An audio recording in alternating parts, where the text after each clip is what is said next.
Bonjour à tous, nous aimerions lire aujourd'hui l'ouvrage du docteur William Henry Houghton intitulé « Conseils pour la conquête des âmes ».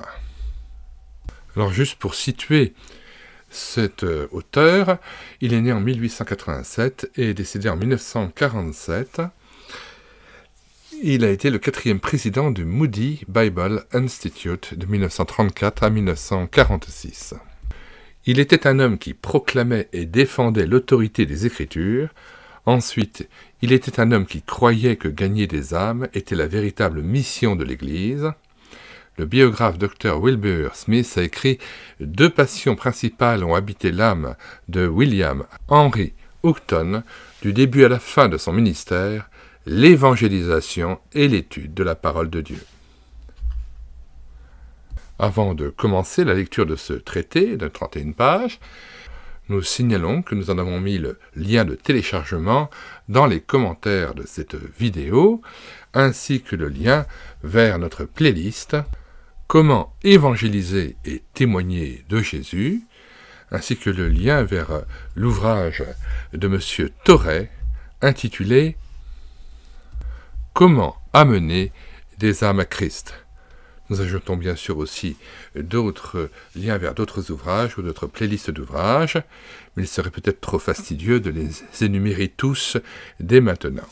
Tous les téléchargements se feront à partir du site internet médiathèquechrétienne.fr, site où nous avons réédité numériquement plus de 1400 ouvrages chrétiens épuisés et non réédités. Le téléchargement est gratuit et immédiat.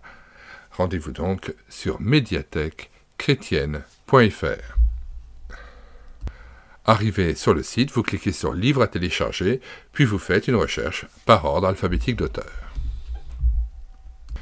Voici la table des matières de ce traité. Premièrement, gagner des âmes est le privilège de tout chrétien. Deuxièmement, ce que l'ouvrier doit savoir. Troisièmement, l'utilisation de la Bible dans la conquête des âmes. Et quatrièmement, le témoignage personnel et la méthode même de la Bible.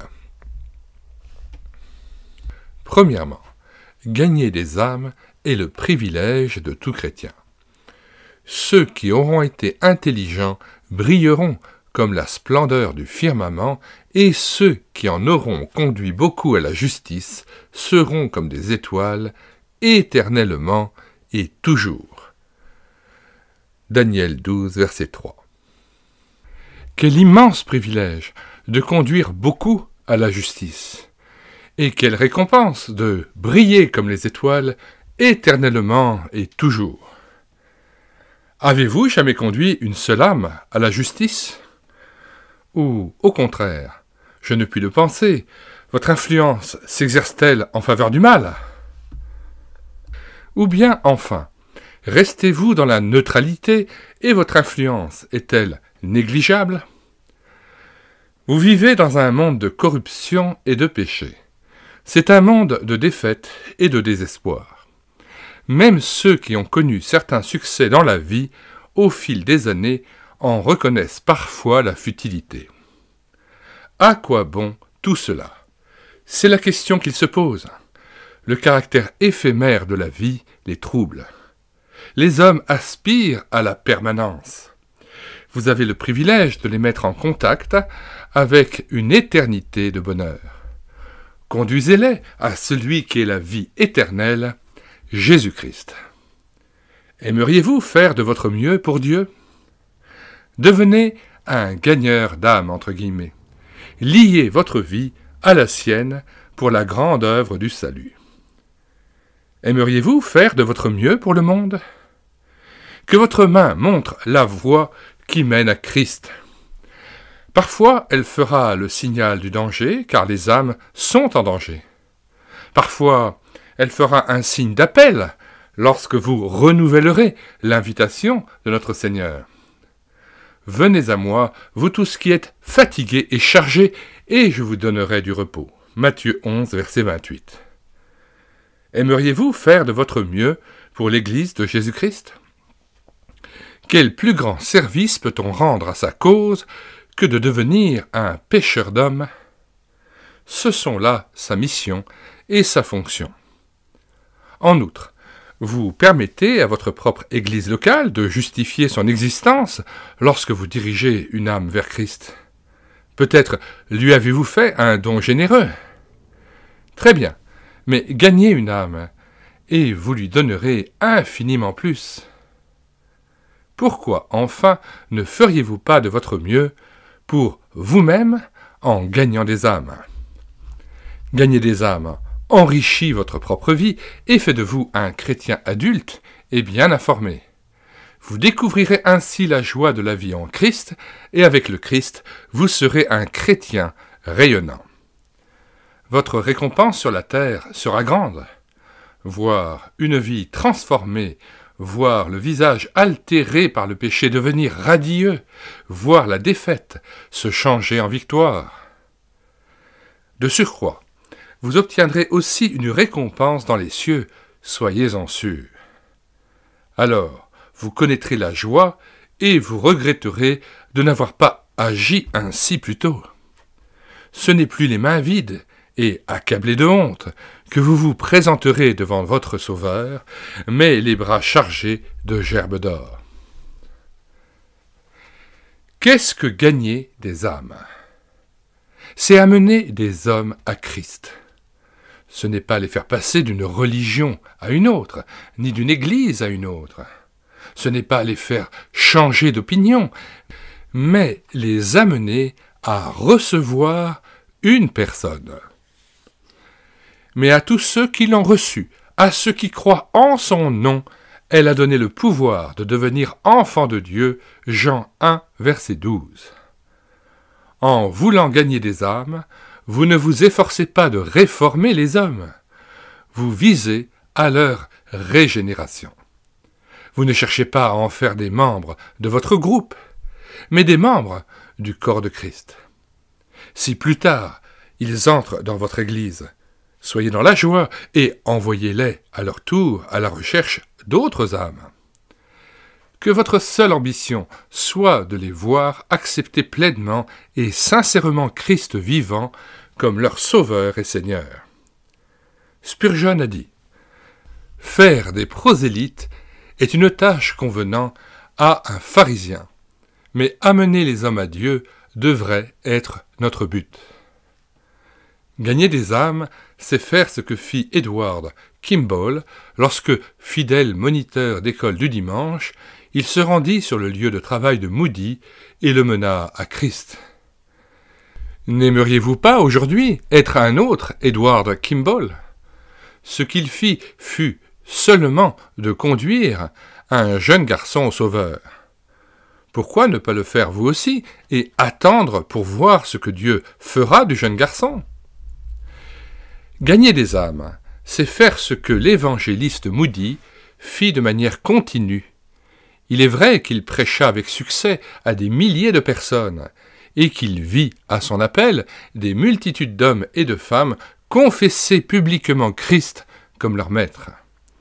Mais il se fit une règle de parler du Sauveur à une âme en particulier, au moins chaque jour. Gagner des âmes, c'est se faire pêcheur d'hommes. Il leur dit « Suivez-moi, et je vous ferai pêcheur d'hommes » Matthieu 4, verset 19. On a dit fréquemment que la première règle du pêcheur est d'aller là où se trouvent les poissons. Dans notre société, les indifférents ne fréquentent pas les églises, où les prédicateurs pourraient les harponner. Prenez hameçon et appât et allez vers eux. Disons que l'écriture sainte et l'hameçon et considérez votre propre expérience de la grâce de Dieu comme étant l'appât. Dites ce que Christ signifie pour vous, mais ne manquez pas de vous servir des Saintes Écritures. La Bible possède la puissance nécessaire pour convaincre et convertir. Gagner des âmes, c'est témoigner pour Christ. Vous n'avez pas à témoigner devant ceux qui l'ont déjà reçu. Jésus-Christ est discuté ici-bas, en ce monde, et là où les hommes le jugent faussement, vous devez être son témoin. Que savez-vous de lui? Sauve-t-il les hommes? Vous a-t-il sauvé? Avez-vous fait l'expérience de sa paix? A-t-il donné à votre vie un sens, une signification? Alors, allez le dire à quelqu'un d'autre.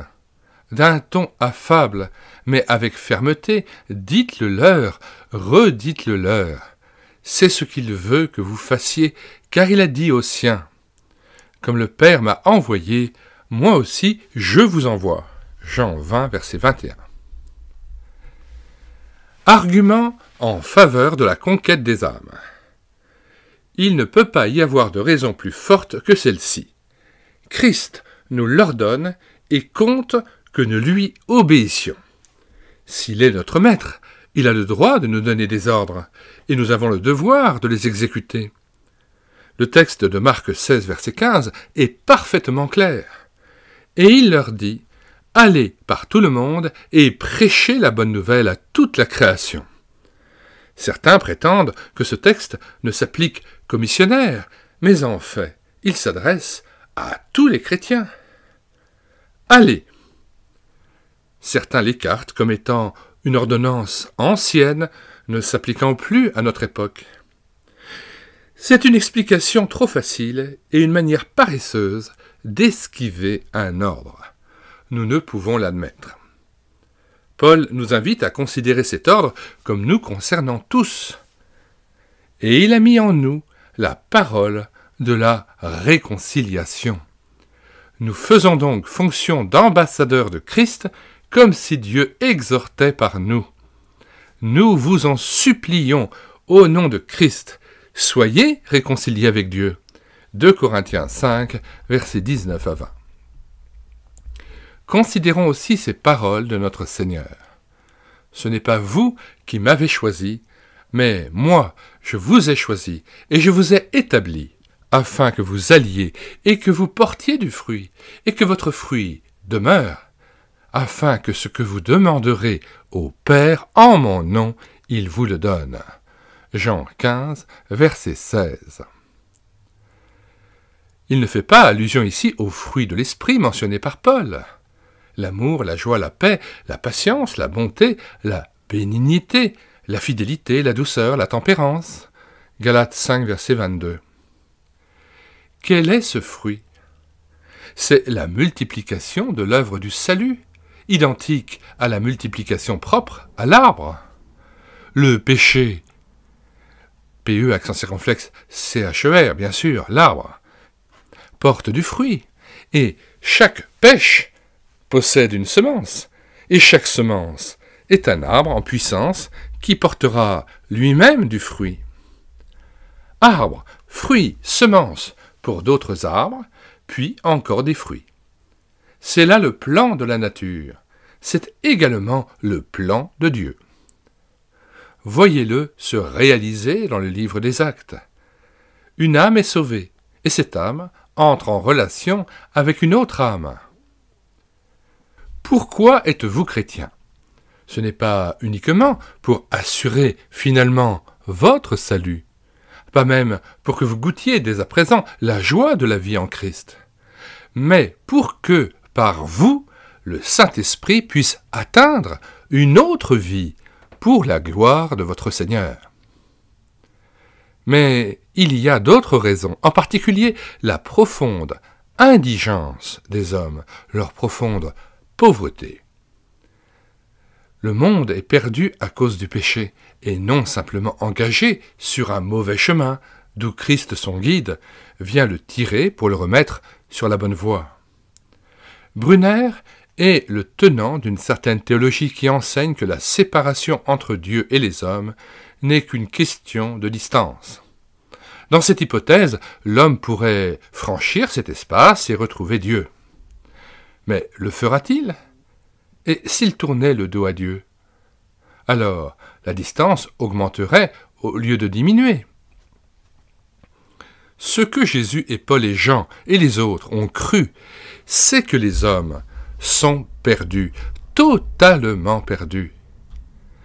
Car le Fils de l'homme est venu chercher et sauver ce qui était perdu. Luc 19, verset 10. Rappelons, à toutes fins utiles, que cette phrase a été tenue par Christ après sa rencontre avec Zachée, et après que Zachée se soit repenti et reconnu le vol qu'il a pu commettre envers les autres, envers son prochain, lisons ce qu'il dit à Christ au verset 8. Mais Zachée, se tenant devant le Seigneur, lui dit « Voici, Seigneur, je donne aux pauvres la moitié de mes biens, et si j'ai fait tort de quelque chose à quelqu'un, je lui rends le quadruple. » Jésus lui dit « Le salut est entré aujourd'hui dans cette maison, parce que celui-ci est aussi un fils d'Abraham. Car le Fils de l'homme est venu chercher et sauver ce qui était perdu. » Fin de citation et retour au texte.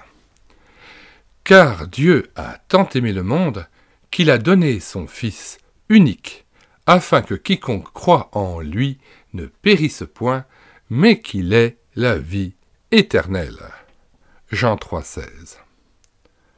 Ceci est la raison du cri poussé par le geôlier de Philippe. « Seigneur, que faut-il que je fasse pour être sauvé ?» Acte 16, verset 30. Et de la réplique donnée par Paul et Silas. « Crois au Seigneur Jésus et tu seras sauvé, toi et ta famille. » Acte 16, verset 31. C'est aussi la raison de la déclaration faite par Jean. « Celui qui a le Fils a la vie, celui qui n'a pas le Fils n'a pas la vie. » 1 Jean 5, verset 12. Le docteur Torret énonce ainsi les avantages du travail personnel. 1. Tous peuvent l'entreprendre. 2. Il peut être entrepris n'importe où. 3. Il peut être entrepris à n'importe quel moment. 4. Il atteint toutes les couches sociales. 5. Il va droit au but. 6. Il donne de très bons résultats.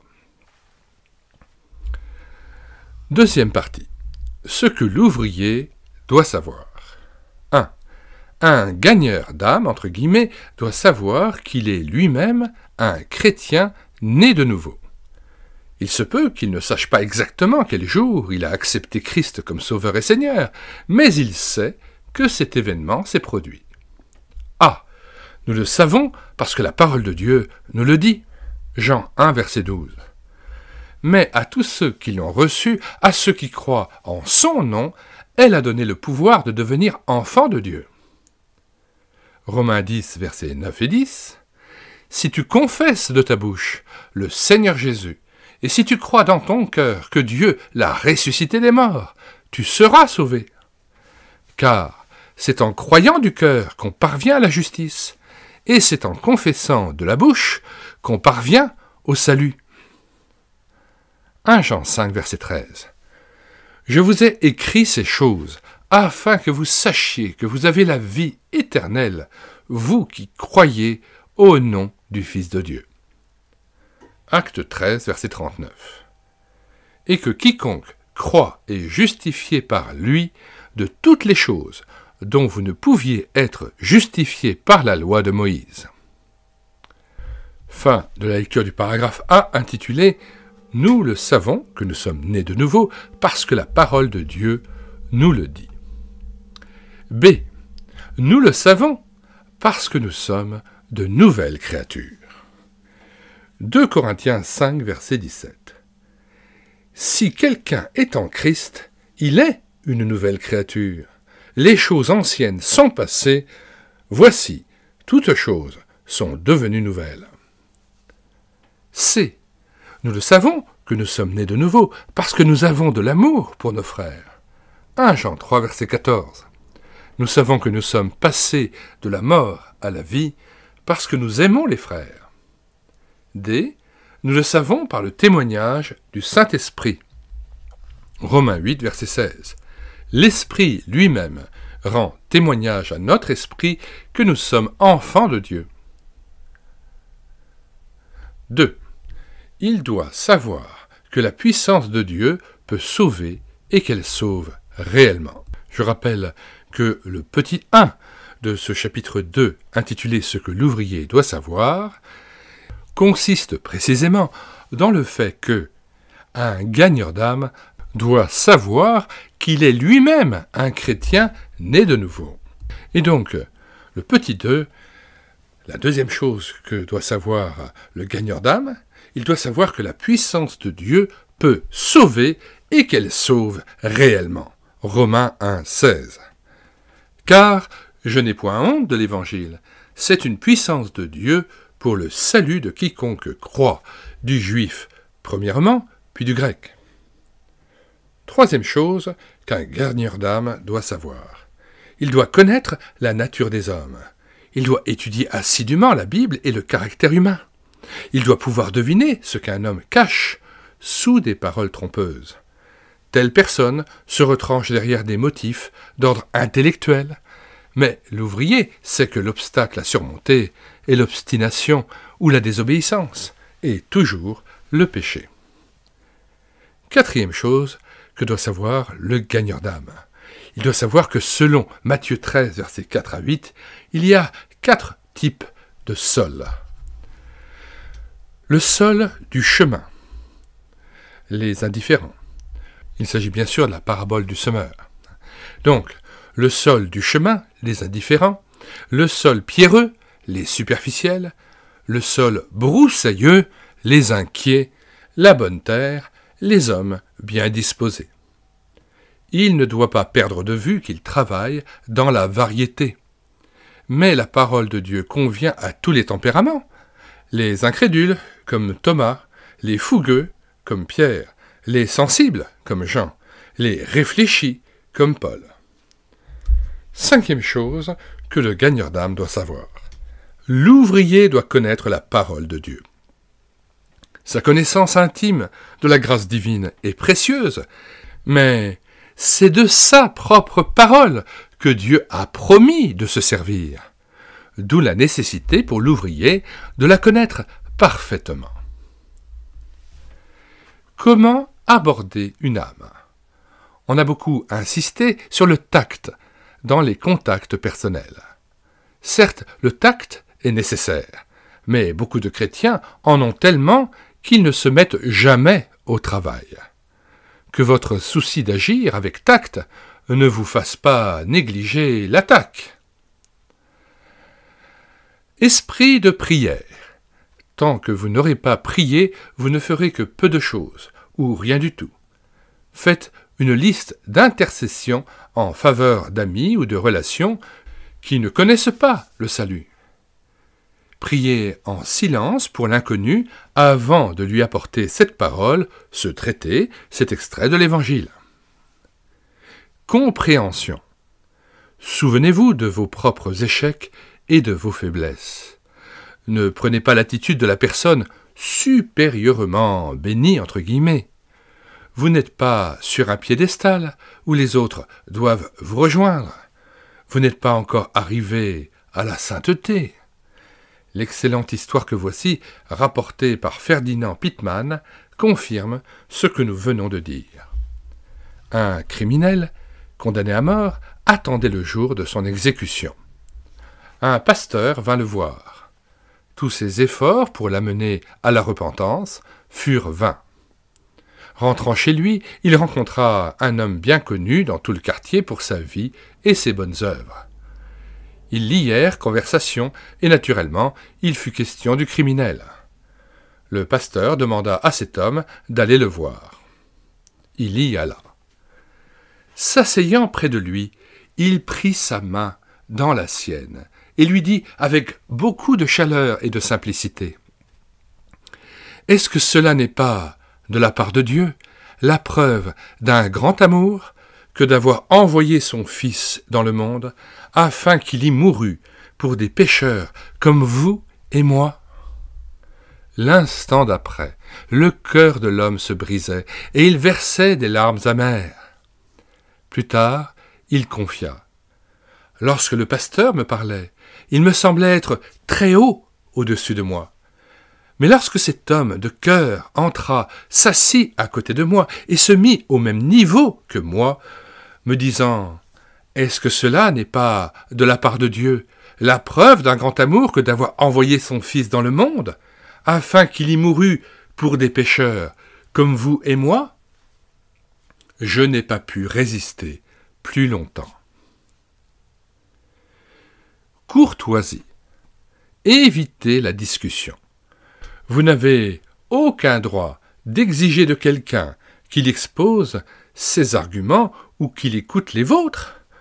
Donnez-lui la possibilité de se confier totalement.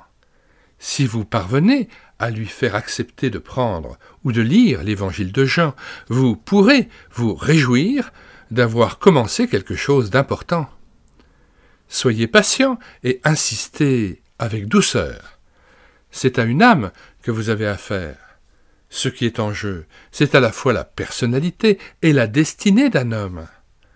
Connaissant l'importance du résultat, vous devez savoir attendre et observer.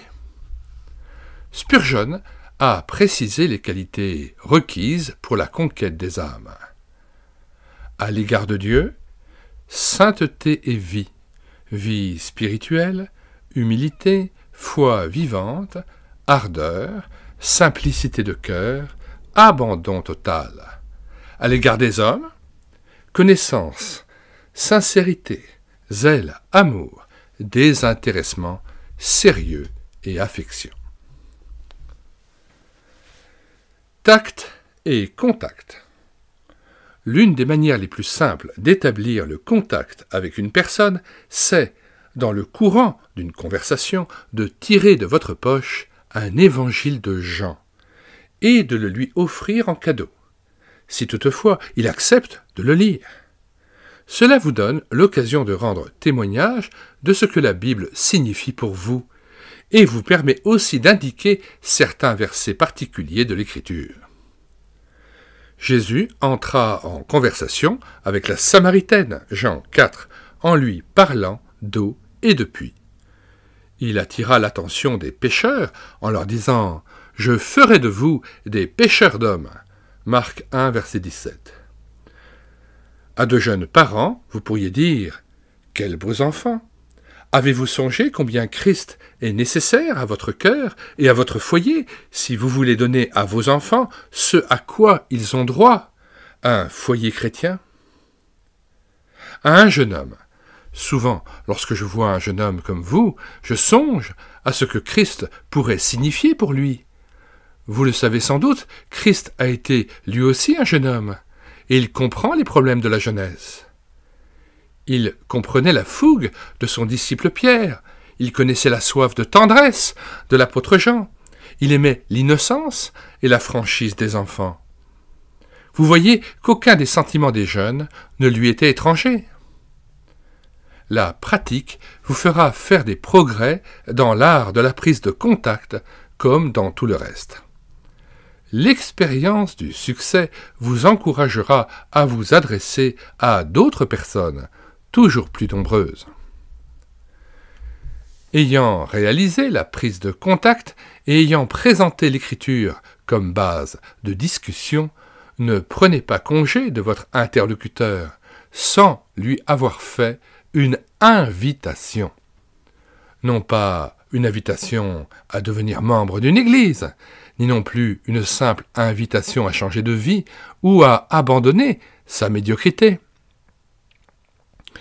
Le péché le plus grave consistant à rejeter Christ. Celui qui croit en lui n'est point jugé, mais celui qui ne croit pas est déjà jugé parce qu'il n'a pas cru au nom du Fils unique de Dieu. Jean 3, verset 18. Celui qui croit au Fils a la vie éternelle. Celui qui ne croit pas au Fils ne verra point la vie, mais la colère de Dieu demeure sur lui. Jean 3, 36. Et quand il sera venu, il convaincra le monde.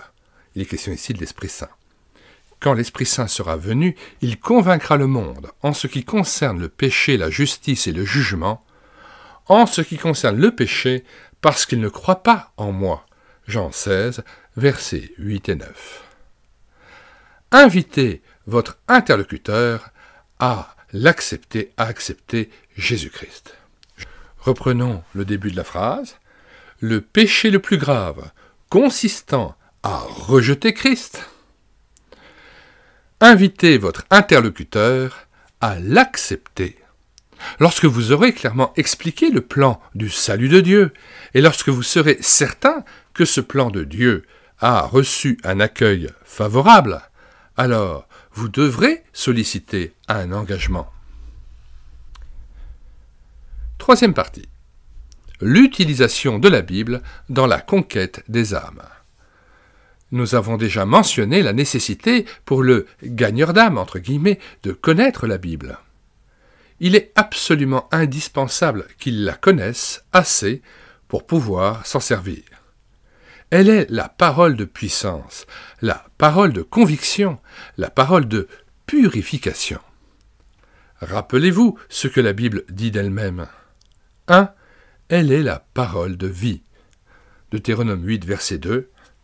Il t'a humilié, il t'a fait souffrir de la faim, et il t'a nourri de la manne que tu ne connaissais pas et que n'avaient pas connu tes pères, afin de t'apprendre que l'homme ne vit pas de pain seulement, mais que l'homme vit de tout ce qui sort de la bouche de l'Éternel. 2. La Bible dit qu'elle est une nourriture solide. La parole de Dieu est une nourriture solide.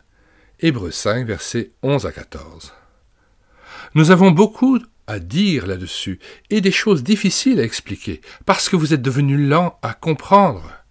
Vous, en effet, qui, depuis longtemps, devriez être des maîtres, vous avez encore besoin qu'on vous enseigne les premiers rudiments des oracles de Dieu.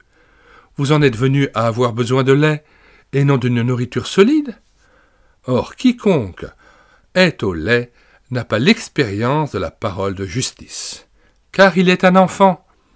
Mais la nourriture solide est pour les hommes faits, pour ceux dont le jugement est exercé par l'usage à discerner ce qui est bien et ce qui est mal. Troisième chose que la Bible dit d'elle-même. Elle a la douceur du miel. Psaume 119, verset 103. Que tes paroles sont douces à mon palais, plus que le miel à ma bouche. Psaume 19, verset 11. Ils sont plus précieux que l'or, que beaucoup d'or fin. Ils sont plus doux que le miel, que celui qui coule des rayons. Il serait plus opportun de lire ce verset dans son contexte à partir du verset 7, Psaume 19, verset 7. La loi de l'Éternel est parfaite, elle restaure l'âme. Le témoignage de l'Éternel est véritable, il rend sage l'ignorant. Verset 8. Les ordonnances de l'Éternel sont droites, elles réjouissent le cœur. Les commandements de l'Éternel sont purs, ils éclairent les yeux. Verset 9. La crainte de l'Éternel est pure, elle subsiste à toujours. Les jugements de l'Éternel sont vrais, ils sont tous justes. Verset 10. Ils sont plus précieux que l'or, que beaucoup d'or fin. Ils sont plus doux que le miel, que celui qui coule des rayons. Ton serviteur aussi en reçoit instruction, pour qui les observe, la récompense est grande. Retour au texte. Psaume 81, verset 17. Je le nourrirai du meilleur froment, et je le rassasierai du miel du rocher. Alors, quand on sait que le rocher dans la Bible, c'est le symbole même de Jésus-Christ, rappelons-nous dans 1 Corinthiens 10, versets 1 à 5, il est dit « Frères, je ne veux pas que vous ignoriez que nos pères ont tous été sous la nuée, qu'ils ont tous passé au travers de la mer, qu'ils ont tous été baptisés en Moïse dans la nuée et dans la mer, qu'ils ont tous mangé le même aliment spirituel et qu'ils ont tous bu le même breuvage spirituel. Car ils buvaient à un rocher spirituel qui les suivait, et ce rocher était Christ. » Verset 5. « Mais la plupart d'entre eux ne furent point agréables à Dieu, puisqu'ils périrent dans le désert. » Il est dit au verset 6 que ces choses sont arrivées aux Israélites pour nous servir d'exemple, afin que nous n'ayons pas de mauvais désirs comme ils en ont eu, et dans les versets qui suivent, il nous est dit de prendre garde à l'idolâtrie, à l'impudicité, au fait de tenter Dieu, le Seigneur lui-même, ne pas murmurer. Ces choses leur sont arrivées pour servir d'exemple et elles ont été écrites pour notre instruction à nous qui sommes parvenus à la fin des siècles. Retour au texte. Et donc je dirais, si la citation du psaume 80, verset 17, « Je le nourrirai du meilleur froment et je le rassasierai du miel du rocher », nous signale que cela renvoie à Jésus-Christ lui-même, qui est notre rassasiement, notre plénitude. Il est notre nourriture intérieure.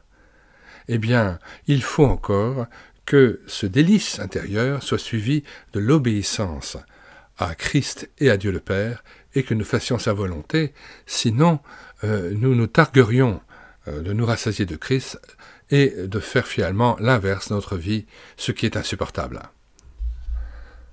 Ce qui serait une hypocrisie.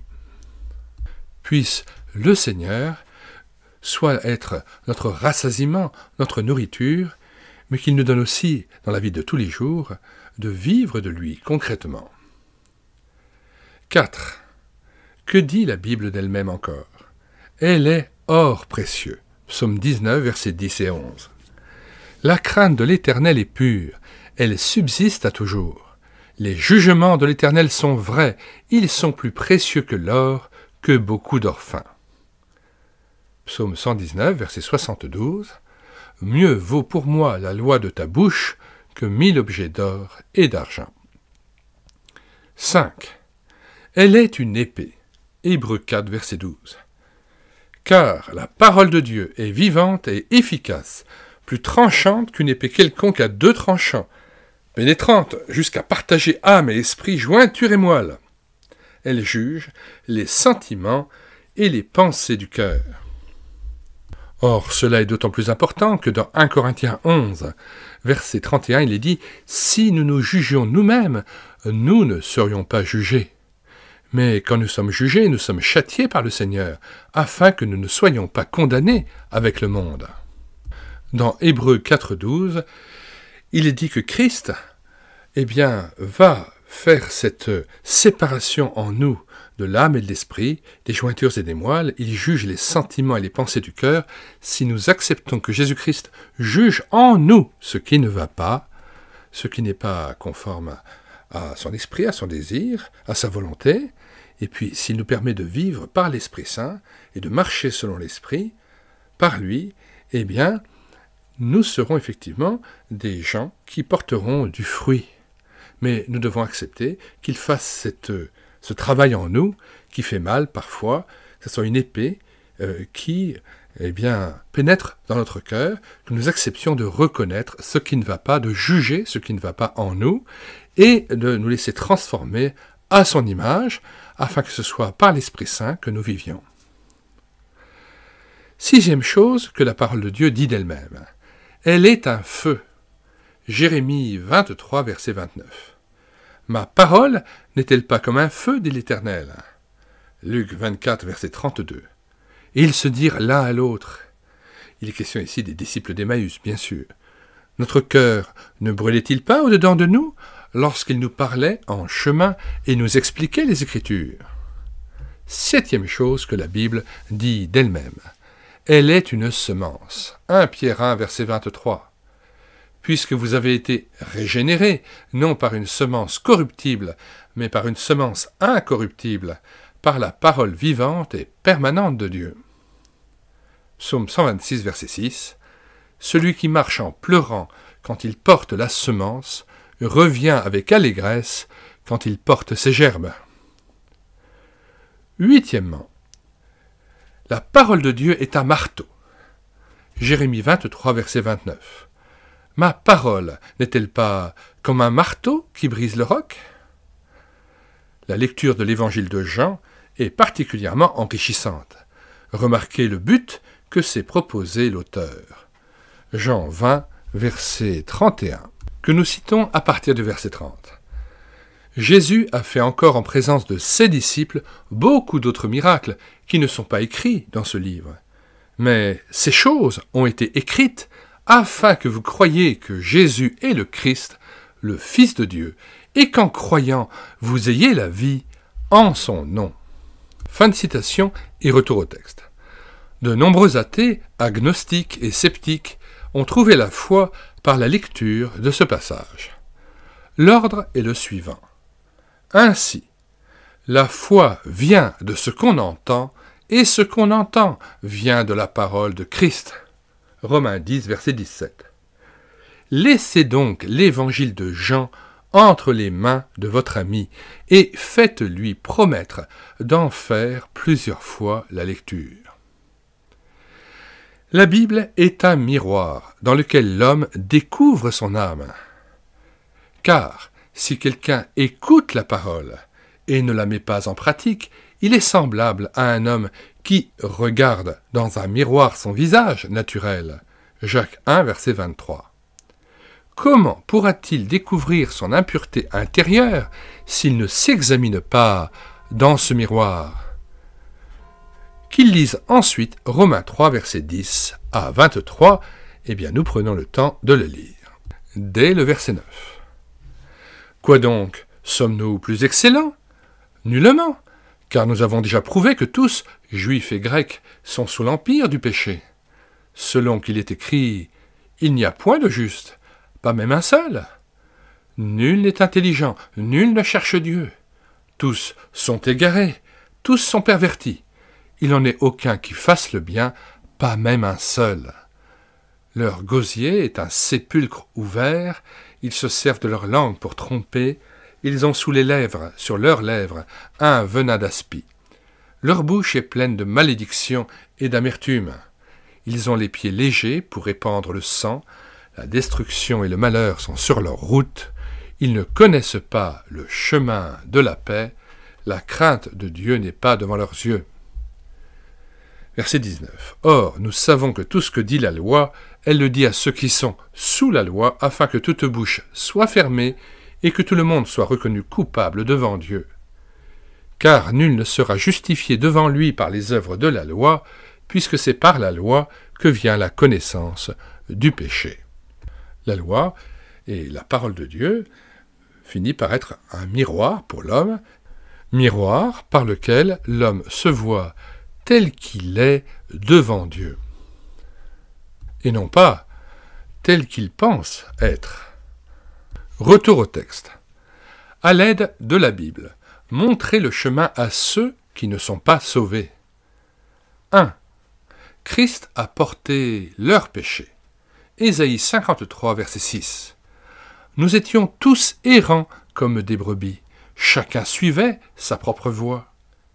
Et l'Éternel a fait retomber sur lui l'iniquité de nous tous.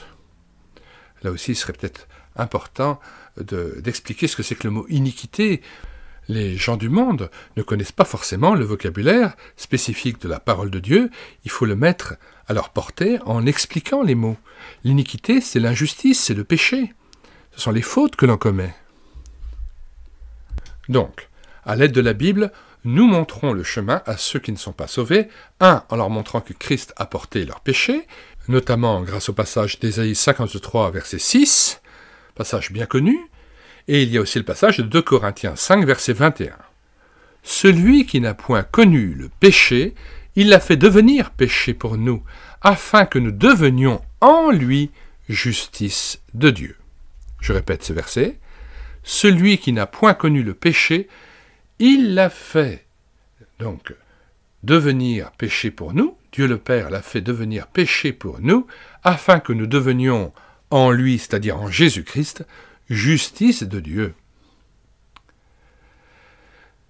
Deuxièmement, Christ est ressuscité pour eux. Voilà comment nous devons présenter les choses. Christ est ressuscité pour nous, pour chacun d'entre nous. Romains 4, versets 24 à 25. C'est encore à cause de nous à qui cela sera imputé, à nous qui croyons en celui qui a ressuscité des morts, Jésus notre Seigneur, lequel a été livré pour nos offenses et ressuscité pour notre justification. 3. Christ les appelle. Matthieu 11, verset 28. Venez à moi, vous tous qui êtes fatigués et chargés, et je vous donnerai du repos. 4. Montrez aux gens que Christ intercède pour les siens. Hébreux 7, verset 25. C'est aussi pour cela qu'il peut sauver parfaitement ceux qui s'approchent de Dieu par lui, étant toujours vivant pour intercéder en leur faveur. 5. Christ sera leur Seigneur vivant s'ils acceptent de le recevoir. Acte 2, verset 36. Que toute la maison d'Israël sache donc avec certitude que Dieu a fait Seigneur et Christ ce Jésus que vous avez crucifié. Petit a. Sa promesse est formelle. Je rappelle la promesse qui est que Christ sera leur Seigneur vivant s'ils acceptent de le recevoir. A, donc, sa promesse est formelle. Jean 3, verset 36. Celui qui croit au Fils a la vie éternelle. Celui qui ne croit pas au Fils ne verra point la vie, mais la colère de Dieu demeure sur lui. Jean 6, verset 37. Tout ce que le Père me donne viendra à moi, et je ne mettrai pas dehors celui qui vient à moi. B. Il donne la vie éternelle. Jésus-Christ donne la vie éternelle. Jean 10, verset 28. Je leur donne la vie éternelle, et elles ne périront jamais, et personne ne les ravira de ma main. C. Sa vie et la vie du croyant ne font qu'un. Galates 2, 20. J'ai été crucifié avec Christ, et si je vis, ce n'est plus moi qui vis, c'est Christ qui vit en moi. Si je vis maintenant dans la chair, je vis dans la foi au Fils de Dieu, qui m'a aimé et qui s'est livré lui-même pour moi. D. Jésus-Christ communique la nouvelle naissance. Jean 3, versets 3 et 18. Jésus lui répondit. Il répondit à Nicodème. En vérité, je te le dis, si un homme ne naît de nouveau, il ne peut voir le royaume de Dieu. Celui qui croit en lui n'est point jugé. Il est question ici de croire en Christ, bien sûr. Celui qui croit en Christ n'est point jugé, mais celui qui ne croit pas est déjà jugé parce qu'il n'a pas cru au nom du Fils unique de Dieu. 1 Pierre 1, verset 23. Puisque vous avez été régénérés, non par une semence corruptible, mais par une semence incorruptible, par la parole vivante et permanente de Dieu. Or, la Bible nous dit que la parole vivante et permanente de Dieu, c'est Jésus-Christ lui-même. C'est lui qui nous a régénérés et c'est par lui que nous sommes régénérés. Il est cette semence incorruptible. Servez-vous de la Bible pour convaincre le sceptique. 1. Les raisons de ne pas croire sont nombreuses. Le scepticisme n'est pas faiblesse, mais péché. Alors que nous devons manifester la sympathie la plus sincère à l'égard de l'incroyant, nous devons aussi reconnaître que la Bible condamne l'incroyance. Au jour de la condamnation éternelle, l'incroyant sera placé parmi les plus vils pécheurs. Apocalypse 21, verset 8. Mais pour les lâches, les incrédules, les abominables, les meurtriers, les impudiques, les enchanteurs, les idolâtres et tous les menteurs, leur part sera dans l'étang ardent de feu et de soufre, ce qui est la seconde mort. A. Certains sceptiques sont sincères. Conduisez-vous envers eux avec la plus grande considération. Ne discutez pas avec eux, ne les contredisez pas, même lorsque vous êtes convaincus de la fausseté de leur argumentation. Ils n'admettront pas d'être dans l'erreur, mais ils accepteront de réfléchir sérieusement à ce qu'ils croient déjà et à poursuivre leur recherche de la vérité si vous le leur demandez avec douceur. B. La plupart des sceptiques déclarés ne sont pas sincères. S'ils sont d'esprit frivole, détournez-vous d'eux. Ils se croient larges parce qu'ils n'ont pas la vigueur d'esprit nécessaire à une réflexion profonde et loyale. C. Certains sont perfides. Leur incroyance n'est qu'une partie de leur système de défense.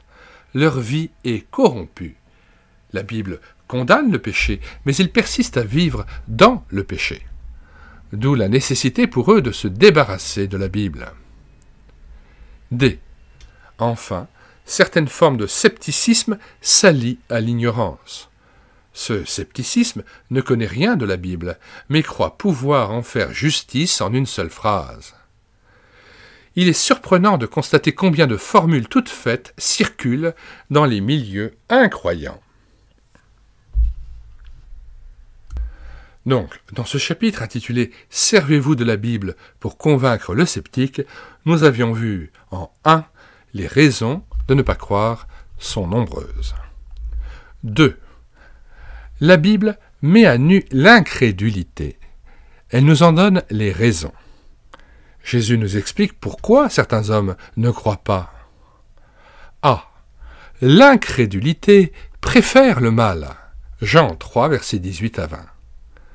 Celui qui croit en lui n'est point jugé, mais celui qui ne croit pas est déjà jugé parce qu'il n'a pas cru au nom du Fils unique de Dieu. Et ce jugement, c'est que, la lumière étant venue dans le monde, les hommes ont préféré les ténèbres à la lumière parce que leurs œuvres étaient mauvaises. Car quiconque fait le mal est la lumière et ne vient point à la lumière de peur que ses œuvres ne soient dévoilées. En petit a, nous avions vu donc l'incrédulité préfère le mal. Maintenant en petit b. L'incrédulité refuse le témoignage. Jean 3, verset 11. En vérité, je te le dis, nous disons ce que nous savons, et nous rendons témoignage de ce que nous avons vu. Et vous ne recevez pas notre témoignage. C. L'incrédulité exige de connaître le comment. Jean 3, versets 4 et 9. Nicodème lui dit « Comment un homme peut-il naître quand il est vieux ? Peut-il rentrer dans le sein de sa mère et naître ?» Nicodème lui dit « Comment cela peut-il se faire ?» Lorsqu'il s'agit de Dieu, nous n'avons pas à demander le « comment ?» Il nous suffit de savoir « qui ?» C'est-à-dire, qui est mort à la croix à ma place ? C'est Jésus-Christ. Qui m'envoie l'Esprit Saint et me donne l'Esprit Saint lorsque je crois en lui ? Eh bien, c'est Jésus-Christ. Qui me pardonne mes péchés ? Eh bien, c'est Jésus-Christ. Qui vient habiter dans mon cœur ? Jésus-Christ. Qui me donne la vie éternelle ? C'est Jésus-Christ. Qui me conduit dans le sein du Père par une route nouvelle et vivante. Après que Jésus-Christ soit mort à la croix, il est dit qu'il a ouvert pour nous une route nouvelle et vivante. Eh bien, qui m'amène sur cette route nouvelle et vivante, afin que je puisse vivre dans le sein du Père tous les jours de ma vie, et que je sois assis avec Christ dans les lieux célestes? Qui? C'est Jésus-Christ. D. L'incrédulité refuse de croire. Jean 5, verset 4. « Et vous ne voulez pas venir à moi pour avoir la vie. » Je pense que c'est très important ce qui se dit ici, c'est qu'en fait, il faut montrer à l'incrédule que le fait de ne pas croire, c'est un refus de croire avant toute chose. C'est une opposition frontale du cœur humain qui refuse de donner gloire à Dieu, qui refuse de croire en Jésus, qui refuse de rendre gloire à l'agneau de Dieu, qui nous a aimés, s'est livré pour nous, et ressuscité d'entre les morts pour nous. L'incrédulité est donc, avant toute chose, un refus de croire, et non pas tant une incapacité à croire. C'est le fruit de notre cœur dur, insensible. Écoutons ce qui est dit dans la Bible, dans Marc 16, verset 14. « Enfin il apparut aux 11, après sa résurrection donc, pendant qu'ils étaient à table. Et il leur reprocha leur incrédulité et la dureté de leur cœur, parce qu'ils n'avaient pas cru ceux qui l'avaient vu ressuscité. » Il est intéressant ici de voir que l'incrédulité est très liée à la dureté de notre cœur. Il faut donc, pour être guéri de l'incrédulité, juger aussi la dureté de notre cœur vis-à-vis de Dieu, vis-à-vis de Christ. on est d'une dureté comme le diamant, parce qu'on refuse, de croire et de rendre gloire à Dieu. C'est d'ailleurs le propre de l'idolâtre, c'est de refuser de glorifier Dieu et de glorifier Christ. D'ailleurs, si je peux me permettre d'ouvrir une parenthèse, ceux qui sont idolâtres et qui adorent par exemple Marie ont beaucoup de mal à croire en Jésus-Christ lui-même. Mais ils préfèrent avoir en Marie une co-rédemptrice, quelqu'un qui soit co-rédemptrice, quelqu'un qui va intercéder pour eux auprès du Père, mais ils ne veulent pas passer par Jésus. Et donc l'idolâtrie est une forme d'incrédulité qui pousse les gens à ne pas croire en Jésus comme seul sauveur.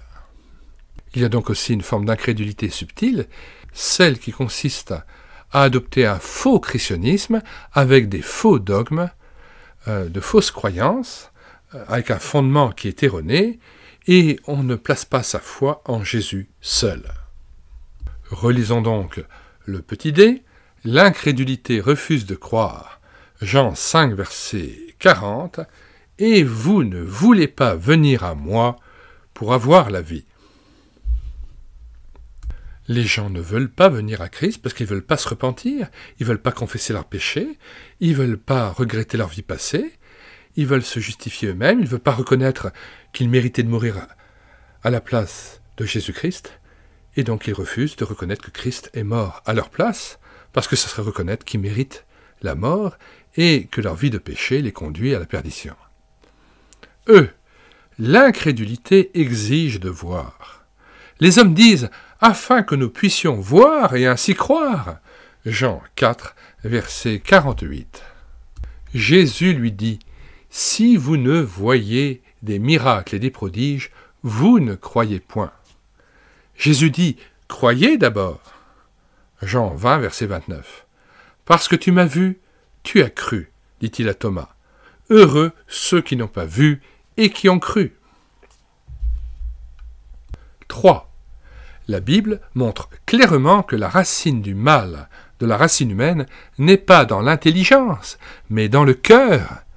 Luc 6, verset 45. L'homme bon tire de bonnes choses du bon trésor de son cœur. Et nous savons, nous, qui croyons en Jésus-Christ, que nous tirons en lui, en Jésus-Christ, les bons trésors qui sont en lui, les trésors infinis de sa charité, qu'il a répandue par l'Esprit Saint dans nos cœurs. L'homme bon tire de bonnes choses du bon trésor de son cœur, et le méchant tire de mauvaises choses de son mauvais trésor, car c'est de l'abondance du cœur que la bouche parle. Alors, sur ce point, il est très important de montrer à ceux avec qui on s'adresse que nous ne sommes pas meilleurs qu'eux, et que naturellement, nous n'avons pas de bon trésor dans notre cœur, que notre cœur est pécheur comme le leur, mais que si nous pouvons puiser dans un trésor fiable et sûr, qui ne rouille jamais, et qui est agréé devant Dieu, c'est le trésor du cœur de Jésus-Christ, dans lequel il nous est permis de puiser abondamment. Qu'il vienne à moi celui qui a soif et qu'il boive, des fleuves d'eau vive couleront de son sein. Parce que Jésus-Christ a reçu l'Esprit Saint du Père, l'Esprit Saint l'habite pleinement, eh bien nous pouvons aussi être remplis des trésors de l'Esprit Saint et des vertus de Christ, des vertus de l'Esprit de Dieu et du cœur de Dieu. Dieu est amour et nous pouvons puiser infiniment dans le trésor de l'amour du Père, en Jésus-Christ, par l'Esprit Saint. Romains 2, verset 5. Mais par ton endurcissement et par ton cœur impénitent, tu t'amasses un trésor de colère pour le jour de la colère et de la manifestation du juste jugement de Dieu. Et donc, c'est le cœur qui est impénitent, c'est le cœur de l'homme qui refuse de se repentir. Au-delà des oppositions, des arguments intellectuels parfois opposés par les gens, c'est leur cœur qui résiste. Relisons à nouveau Romains 2, verset 5. « Mais par ton endurcissement et par ton cœur impénitent, qui refuse donc de se repentir, de regretter, de confesser son péché, de reconnaître que Christ est mort pour nos péchés à la croix. Tu t'amasses un trésor de colère pour le jour de la colère et de la manifestation du juste jugement de Dieu. Nous rappelons le titre de ce 3e paragraphe. La Bible montre clairement que la racine du mal de la race humaine n'est pas dans l'intelligence, mais dans le cœur. La Bible nous montre que l'homme a besoin d'un cœur pur, celui de Jésus-Christ, et d'une nature nouvelle, celle que Jésus-Christ nous communique au travers de l'Esprit Saint. Nous avons besoin que Jésus-Christ vienne habiter dans nos cœurs et que, en croyant en Jésus-Christ, eh bien, l'Esprit Saint vienne habiter dans nos cœurs. J'aimerais juste ouvrir une parenthèse sur ce point en vous disant ce qui m'avait touché en lisant André Adoul, qui était un évangéliste d'une importance considérable au XXe siècle. Il disait qu'un jour il avait été repris par un pasteur après une prédication parce qu'il n'avait pas jeté ses filets, en quelque sorte, pour inviter les gens à se donner à Christ et à accepter Jésus-Christ dans leur cœur. Et il était très étonné parce que finalement, ça a été une grande leçon pour lui. Il ne fallait pas simplement qu'il prêche ce jour-là, mais qu'il n'oublie pas, à la fin de la prédication, de jeter en quelque sorte ses filets pour prendre les poissons pour le Seigneur, en quelque sorte, et inviter les gens à prier et à donner leur cœur au Seigneur. Et ça m'a beaucoup touché ces dernières années, parce que quand je fais par exemple une vidéo sur YouTube, eh bien j'aime bien terminer par la prière et inviter les gens à prier avec moi pour donner leur cœur au Seigneur. Donc toujours bien penser à lancer notre filet après une conversation, dire « Mais est-ce que vous accepteriez de prier avec moi, maintenant, pour donner votre cœur à Dieu, à Jésus, et à dire que vous croyez en lui? Si vous êtes incrédule, eh bien, humiliez-vous pour votre incrédulité. Séparez-vous de l'incrédulité. Dites que Jésus a porté l'incrédulité, la dureté de cœur sur la croix. » Et c'est ainsi que les gens sont amenés à donner leur cœur à Jésus. Servez-vous de la Bible pour convaincre l'homme moral. Vous constaterez que beaucoup d'hommes rejettent Christ parce qu'ils pensent être suffisamment bons sans lui. Ils accomplissent leurs devoirs dans leurs affaires, leur cercle familial et leur milieu social. Ils sont bons citoyens, hommes honnêtes, tendres maris et pères affectueux. Mais le fait d'accomplir tous ces devoirs humains ne signifie pas nécessairement que l'on soit en règle avec les commandements de Dieu. Matthieu 22, versets 37 et 38. Jésus leur répondit, « Tu aimeras le Seigneur ton Dieu de tout ton cœur, de toute ton âme, de toute ta pensée. C'est le premier et le plus grand commandement. » Mais peut-on manifester de l'amour uniquement parce qu'il est obligatoire? L'amour est un surcroît. Personne n'aime par devoir. L'homme naturel s'aime lui-même, mais son cœur est en état d'inimitié contre Dieu. Nous sommes ennemis de Dieu par nos œuvres et nos pensées. Romains 8, verset 7. Car l'affection de la chair est inimitié contre Dieu, parce qu'elle ne se soumet pas à la loi de Dieu et qu'elle ne le peut même pas. Aimer Dieu et les hommes est un des fruits de la nouvelle naissance. 1 Pierre 1, versets 21 à 23. Vous qui, par lui, croyez en Dieu, lequel l'a ressuscité des morts, et lui a donné la gloire, en sorte que votre foi et votre espérance reposent sur Dieu. Ayant purifié vos âmes en obéissant à la vérité pour avoir un amour fraternel sincère, aimez-vous ardemment les uns les autres, de tout votre cœur, puisque vous avez été régénérés, non par une semence corruptible, mais par une semence incorruptible, par la parole vivante et permanente de Dieu. De nombreuses personnes se croient sauvées parce qu'elles sont sincères. Mais la sincérité seule n'a pas sauvé une seule âme. Saül, qui devait devenir Paul, avait une foi sincère, mais erronée. Il était complètement dans l'erreur. Acte 22, versets 3 et 4. Je suis juif, né à Tars en Cilicie, mais j'ai été élevé dans cette ville-ci et instruit au pied de Gamaliel dans la connaissance exacte de la loi de nos pères, étant plein de zèle pour Dieu, comme vous l'êtes tous aujourd'hui. J'ai persécuté à mort cette doctrine, liant et mettant en prison hommes et femmes. Ce n'est pas la sincérité qui sauve, c'est Christ. L'homme naturel est semblable à celui qui est décrit dans le chapitre 9 de l'évangile de Jean. C'est un aveugle de naissance. Il ne peut discerner sa propre indigence, sa propre pauvreté. Il ne peut voir la gloire et la grâce de Dieu. Les quelques versets suivants doivent être présentés aux personnes qui prétendent être justes par elles-mêmes. Psaume 130, verset 3. Si tu gardais le souvenir des iniquités, des péchés, des injustices, éternel Seigneur, qui pourrait subsister? Jérémie 13, verset 23.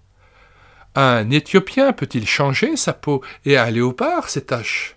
De même, pourriez-vous faire le bien, vous qui êtes accoutumés à faire le mal? Éphésiens 2,12.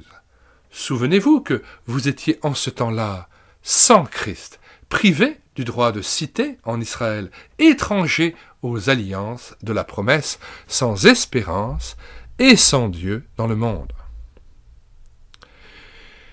Quatrième et dernière partie de cette brochure, le témoignage personnel est la méthode même de la Bible. 1. Jésus s'est adressé de manière personnelle. A. À Nicodème dans Jean 3. B.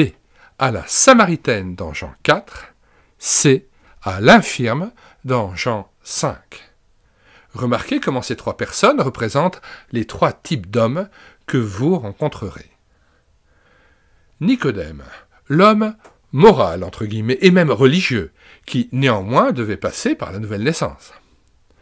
La Samaritaine, pécheresse, mais sans le savoir.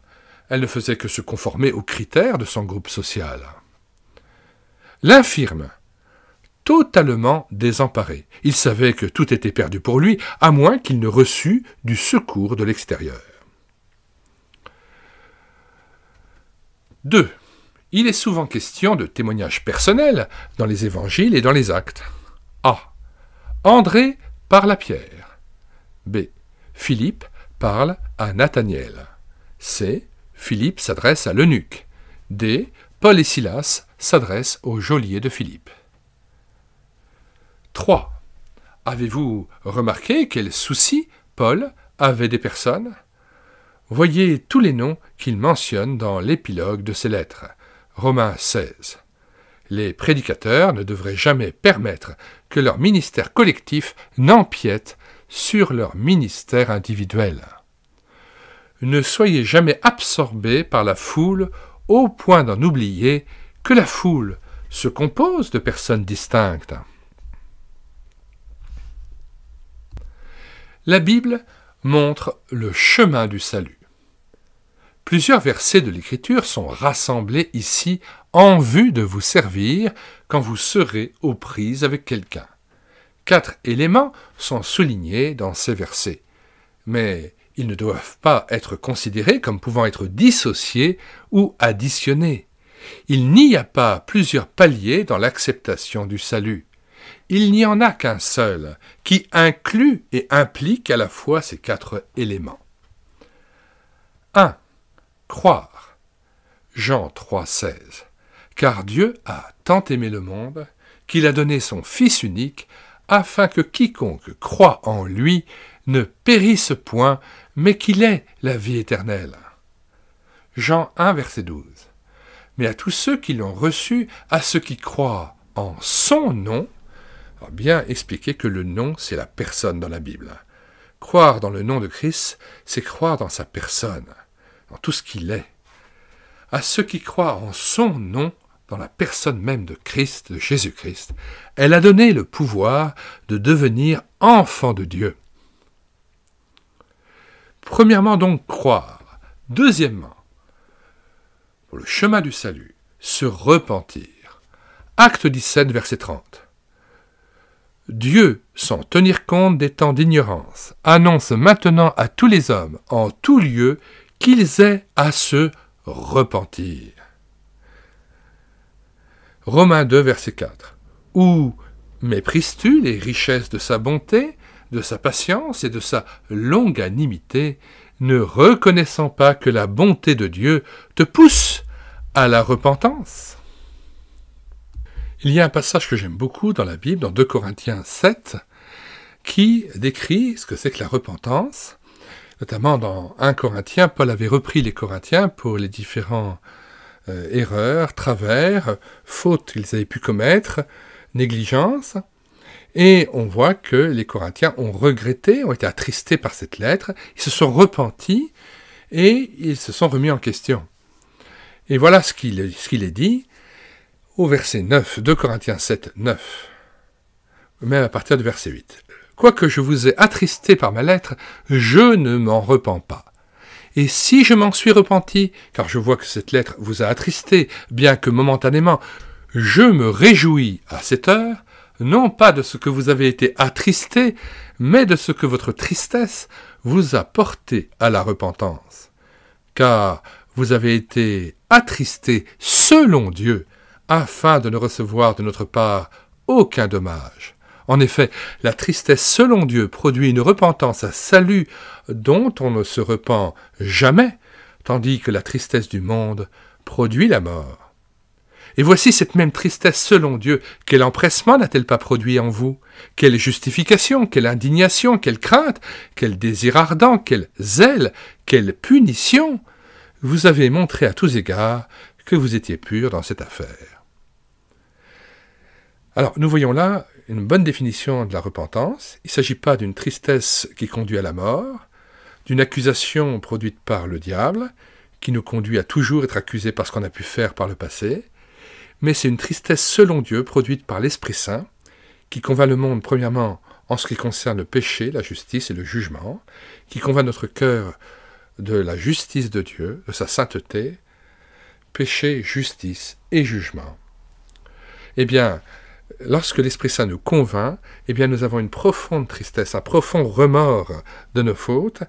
Il peut y avoir des pleurs de repentance que Dieu peut accorder aussi. Moi, c'est ce qui m'est arrivé à plusieurs reprises. Je me suis mis à pleurer devant Dieu parce que j'étais convaincu des fautes graves que j'avais pu commettre et je me suis vraiment repenti devant lui. J'ai vraiment regretté. Souvenons-nous du propos de l'enfant prodigue revenant auprès de son père. « Père, j'ai péché contre toi seul et j'ai fait ce qui est mal. » On soupire et on gémit après son propre péché, et on supplie Dieu de bien vouloir nous pardonner. Et on s'adresse à Dieu à genoux, et on vient au pied de la croix pour déposer le fardeau de notre péché. Aussi bien réaliser que les gens du monde ne savent pas ce que c'est que se repentir, donc expliquer ce que c'est que la repentance. Alors j'aimerais juste donner une image, inspirée de la parole même de Christ, Matthieu 19, versets 23 à 24. Jésus dit à ses disciples, « Je vous le dis en vérité, un riche entrera difficilement dans le royaume des cieux. Je vous le dis encore, il est plus facile à un chameau de passer par le trou d'une aiguille qu'à un riche d'entrer dans le royaume de Dieu. » Verset 25. Les disciples, ayant entendu cela, furent très étonnés et dirent, « Mais qui peut donc être sauvé ?» Or, il faut savoir ce que c'est que ce trou d'une aiguille dans le contexte juif. Eh bien, tout simplement, le trou d'une aiguille désignait dans la muraille de Jérusalem la plus petite des portes par lesquelles on pouvait passer. Ce n'était pas une grande porte, c'était la plus petite des portes qui donnait accès à l'intérieur de Jérusalem. Eh bien, pour qu'un chameau puisse passer par cette porte, il fallait d'abord retirer tous les bagages du chameau et mettre le chameau à genoux et le tirer avec la ficelle avec laquelle on l'amenait, afin qu'il puisse, à genoux, rentrer dans la ville de Jérusalem en ayant d'abord enlevé ses fardeaux de ses épaules. Et je trouve que c'est une très belle image. Nous qui sommes naturellement riches en nous-mêmes et puis orgueilleux, eh bien, le Seigneur nous amène à nous mettre à genoux pour entrer par la plus petite porte, le chat d'une aiguille. On s'agenouille devant Dieu et, eh bien, on se déleste de nos péchés. On les porte au pied de la croix. On dit, Seigneur, je te demande pardon parce que j'ai fait ça, j'ai fait telle faute, j'ai commis ces fautes, je les avoue de mes lèvres. Je crois en toi, Seigneur, je crois que tu les as portés à la croix, ton sang a coulé pour moi à la croix. Et après s'être délesté de ce fardeau au pied de Jésus, eh bien, nous entrons par la porte, par la foi, en croyant que Jésus-Christ est notre Rédempteur, qu'il a été fait pour nous sagesse, justice, sanctification et rédemption. Un cadeau ne peut pas nous appartenir, par exemple pour Noël. Je ne peux pas avoir un cadeau si je l'accepte pas. Quelqu'un me donne un cadeau, ma femme m'a donné un parfum, par exemple pour Noël. Si j'avais dit, ben non, Sophie, je veux pas de ton cadeau, eh ben je l'aurais pas eu. Eh bien c'est pareil, si Dieu nous donne le cadeau de Jésus-Christ et de son Esprit Saint, si je le veux pas, ben je l'aurai pas. Il va dire aux gens tout simplement, acceptez le cadeau que Dieu vous a donné. Il vous donne son Fils. Il vous donne l'Esprit Saint. Il vous donne le pardon. Parce que Jésus-Christ a expié pour vous déjà vos péchés à la croix. Alors acceptez ce qu'il vous a donné. Repentez-vous, regrettez ce en quoi vous aussi, vous avez pu pécher contre Jésus-Christ. Reconnaissez que vous êtes mort à la croix avec Christ, parce que vous méritiez cette mort. Voyez ? Et alors, être aussi explicite que ça est simple, et les gens comprendront ce que c'est que de passer par le trou d'une aiguille, se mettre à genoux, enlever les fardeaux de son péché, les reconnaître devant Dieu, et puis après, se relever en Jésus-Christ, mais on est dans Jérusalem, dans la Jérusalem céleste, en Sion, parce qu'on a compris que Jésus-Christ, à sa mort, nous a ouvert à une route nouvelle et vivante qui nous mène au cœur du Père, parce qu'on est revêtu de Jésus-Christ, et par son Esprit Saint, nous sommes revêtus de charité, et c'est lui notre perfection. Il a été fait sagesse, justice, sanctification pour nous, et rédemption. C'est lui qui nous permet d'être reçus, parfaits, dans le cœur du Père. Éphésiens 5, verset 25b. Alors, il faut lire déjà le début du verset, sinon on ne comprend pas. « Marie, aimez vos femmes comme Christ a aimé l'Église et s'est livré lui-même pour elle, afin de la sanctifier par la parole, après l'avoir purifiée par le baptême d'eau, afin de faire paraître devant lui cette Église glorieuse, sans tache ni ride, ni rien de semblable, mais sainte et irrépréhensible. » Eh bien, voilà ce que nous sommes devant Dieu en Jésus-Christ. Nous sommes une Église glorieuse qui paraissons devant lui, sans tache ni ride, ni rien de semblable, mais sainte et irrépréhensible, purifiée par le sang de l'agneau, et nous nous glorifions en Jésus-Christ. Donc, nous nous résumons. La Bible montre le chemin du salut. 1. Croire. 2. Se repentir. 3. Confesser son péché. Luc 12, versets 8 et 9. « Je vous le dis, quiconque me confessera devant les hommes, le Fils de l'homme le confessera aussi devant les anges de Dieu. Mais celui qui me reniera devant les hommes sera renié devant les anges de Dieu. » Alors là, curieusement, je suis un peu étonné parce que celui qui a fait ce traité confond deux choses, manifestement. Confesser son péché, c'est l'avouer, le dire de ses lèvres. Seigneur, je te demande pardon parce que j'ai fait ça, ça et ça. Et il confond le fait de confesser Jésus-Christ, ce qui n'a rien à voir. Et ça établit, hélas, une confusion lamentable et regrettable. Mais c'est pas grave. Donc, on peut se repentir en confessant son péché. Et nombre de gens ont pu naître de nouveau aussi, au moment même où ils reconnaissaient leur péché, et au moment même où ils confessaient ce péché.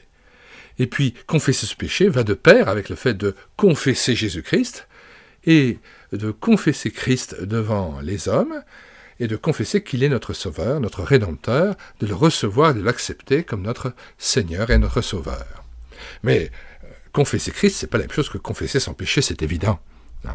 Voilà. Donc, nous continuons la lecture. Romains 10, versets 9 et 10. « Si tu confesses de ta bouche le Seigneur Jésus, et si tu crois dans ton cœur que Dieu l'a ressuscité des morts, tu seras sauvé. Car c'est en croyant du cœur qu'on parvient à la justice, et c'est en confessant de la bouche qu'on parvient au salut selon ce que dit l'Écriture. » En tout cas, nous retenons de ce grand 3, confesser son péché, une chose essentielle, c'est qu'il faut venir à Dieu avec des paroles. Il faut s'approcher de Dieu avec nos lèvres, lui parler, lui qui est vivant. Regardez ce qui est dit dans Osée 14, verset 1. « Israël, reviens à l'Éternel ton Dieu, car tu es tombé par ton péché, par ton iniquité. Apportez avec vous des paroles et revenez à l'Éternel. Dites-lui, pardonne toutes les iniquités et reçois-nous favorablement. Nous t'offrirons au lieu de taureau l'hommage de nos lèvres. » Souvenons-nous aussi des paroles du Christ lui-même dans Matthieu 6, verset 6. « Mais quand tu pries, entre dans ta chambre, ferme ta porte et prie ton Père qui est là, dans le lieu secret, et ton Père qui voit dans le secret te le rendra. » Donc c'est important, une fois qu'on a fermé la porte de notre chambre, on s'est mis à genoux, on prie le Père qui est là, dans le lieu secret, et on lui parle. On se repent en lui parlant, on confesse Jésus-Christ en parlant à Jésus et au Père. Et on vient au Père par Jésus. Nous relisons donc Romains 10, versets 9 et 10, qui est fondamental. « Si tu confesses de ta bouche le Seigneur Jésus, et si tu crois dans ton cœur que Dieu l'a ressuscité des morts, tu seras sauvé. Car c'est en croyant du cœur qu'on parvient à la justice, et c'est en confessant de la bouche qu'on parvient au salut, selon ce que dit l'Écriture. » Alors, nous disions que la Bible montre le chemin du salut. 4. Obéir. Hébreux 5, verset 9. Et qui, après avoir été élevé à la perfection, est devenu, pour tous ceux qui lui obéissent, l'auteur d'un salut éternel. 1 Jean 2, verset 6. Celui qui dit qu'il demeure en lui doit marcher aussi comme il a marché lui-même. Ces versets ne font ressortir que le rôle de l'homme. Le rôle de Dieu est celui de la régénération et de la justification. La régénération consiste à recevoir de Dieu une nouvelle nature. La justification consiste en une attitude nouvelle devant lui. Alors il y a une chose à bien comprendre et à bien discerner. Il y a d'une part l'homme qui se tourne vers Dieu, qui se repent devant Dieu et qui croit en Jésus-Christ, en la bonne nouvelle de Jésus-Christ, mort pour ses péchés et ressuscité pour lui d'entre les morts. Et il y a la part de Dieu, celle dans laquelle nous devons croire qu'il le fait tout simplement. Je crois en Jésus-Christ et je crois aussi en même temps qu'au moment où je crois, il me scelle du Saint-Esprit tout simplement.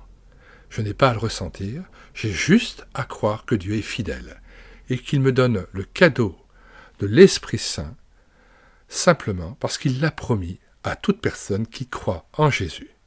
Rien de plus. Il n'est pas question de vivre une deuxième expérience, comme le disent les charismatiques ou les pentecôtistes.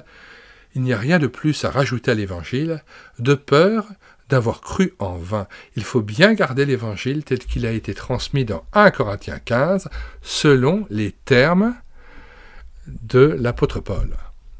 Il est bien dit que si nous ne retenons pas l'Évangile dans la simplicité tel qu'il a été annoncé par l'apôtre Paul, ce serait en vain que nous aurions cru. Donc, obéir, c'est aussi avant tout obéir à l'Évangile tel qu'il est annoncé dans la Bible, et ensuite, bien sûr, obéir dans la vie de tous les jours, dans la sanctification. Mais rien ne serait plus regrettable et lamentable que d'annoncer un évangile faussé, faussaire, falsifié, mensonger et différent de l'évangile tel qu'il est annoncé dans 1 Corinthiens 15. C'est pour ça qu'il est important d'écouter ce que dit Paul à propos de la manière d'annoncer l'évangile. Je vous rappelle, frères, l'évangile que je vous ai annoncé, que vous avez reçu, dans lequel vous avez persévéré et par lequel vous êtes sauvés, si vous le retenez tel que je vous l'ai annoncé, autrement vous auriez cru en vain. Je vous ai enseigné avant tout, comme je l'avais aussi reçu, que Christ est mort pour nos péchés, selon les Écritures, qu'il a été enseveli, qu'il est ressuscité le 3e jour, selon les Écritures, et qu'il est apparu à Céphas, puis aux 12, Ensuite, il est apparu à plus de 500 frères à la fois, dont la plupart sont encore vivants et dont quelques-uns sont morts. Ensuite, il est apparu à Jacques, puis à tous les apôtres. Après eux tous, il m'est aussi apparu à moi, comme à l'avorton, car je suis le moindre des apôtres. Je ne suis pas digne d'être appelé apôtre parce que j'ai persécuté l'Église de Dieu. Par la grâce de Dieu, je suis ce que je suis, et sa grâce envers moi n'a pas été vaine. Loin de là, j'ai travaillé plus que tous, non pas moi, toutefois, mais la grâce de Dieu qui est avec moi. Ainsi donc, que ce soit moi, que ce soit eux, voilà ce que nous prêchons, et c'est ce que vous avez cru. Et donc, c'est s'exposer à un anathème terrible que d'annoncer un évangile qui est un faux évangile. Seule la foi en Jésus-Christ sauve. Quand je crois en lui, eh bien, je reçois par son nom le pardon de mes péchés. Et je crois qu'il me donne l'Esprit Saint. Tout simplement, je n'ai rien à retrancher ni à rajouter à cela. L'évangile prêché par les charismatiques et les pentecôtistes est un faux évangile. C'est une hérésie. L'Esprit Saint n'est pas reçu par une sorte de signal qui serait le parler en langue. Le parler en langue n'a rien à voir avec le fait d'avoir l'Esprit Saint. On reçoit l'Esprit Saint au moment où on croit en Jésus-Christ. Regardez ce qui est dit dans Acte 10, verset 43. Tous les prophètes rendent de lui le témoignage que quiconque croit en lui, en Jésus-Christ, reçoit par son nom, par sa personne, le pardon des péchés. Verset 44. Comme Pierre prononçait encore ces mots, le Saint-Esprit descendit sur tous ceux qui écoutaient la parole. On écoute la parole de Dieu, on croit en l'Évangile, on croit en Christ, et on reçoit par son nom le pardon des péchés pour lequel on se repent. Et Dieu le Père, alors, par sa grâce et par un amour infini, nous accorde le don de l'Esprit Saint qu'il a accordé au Fils et que le Fils nous envoie parce que nous avons cru tout simplement en lui. Et donc il faut le croire sans chercher à le ressentir. Dans Éphésiens 13, il est dit « Ayant cru, vous avez été scellés du Saint-Esprit ». La foi seule suffit. La foi en Jésus-Christ, mort et ressuscité pour nous, eh bien, suffit pour pouvoir recevoir l'Esprit Saint. Nul n'est besoin d'une seconde expérience. Nous renvoyons sur ce point à l'ouvrage que nous avons traduit d'américain en français et que nous avons lu intégralement sur cette chaîne YouTube et l'écouter sa parole, ouvrage de George Birch, Le ministère de délivrance, où on voit, hélas, que le parler en langue est une véritable invasion démoniaque lorsqu'il est le fruit d'une fausse doctrine et d'un faux enseignement et d'une fausse annonce de l'Évangile. N'oublions pas aussi que Jésus dira dans le jugement dernier à certaines personnes qui ont prêché, fait des miracles ou chassé des démons, « Je ne vous connais pas », eh bien, la plupart du temps, ce sera aussi parce que ces gens annonçaient un faux évangile et eux-mêmes avaient cru à un faux évangile. Et donc, il leur arrive tout simplement ce qui est dit dans Matthieu 23, verset 13, « Malheur à vous, scribes et pharisiens, hypocrites, parce que vous fermez aux hommes le royaume des cieux.